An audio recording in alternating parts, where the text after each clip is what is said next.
In a world where appearances matter, sometimes the strongest souls are the ones who hold on to their values quietly.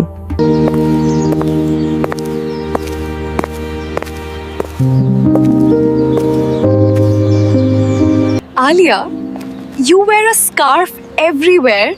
Doesn't it ever feel irritating? No, for me, it's not a burden. It's a blessing. Why? Why hide your hair? Why hide your beauty? Islam didn't tell me to cover because I'm less, but because I'm valuable. Every precious thing is protected. Pearls, diamonds, and women who hold faith. I cover my hair not out of shame, but because it's a command from my Lord, and His command is my pride, not my weakness. I never thought of it this way. I'm sorry. It's okay. My scarf doesn't restrict me, it guides me. If you wear a scarf, remember this.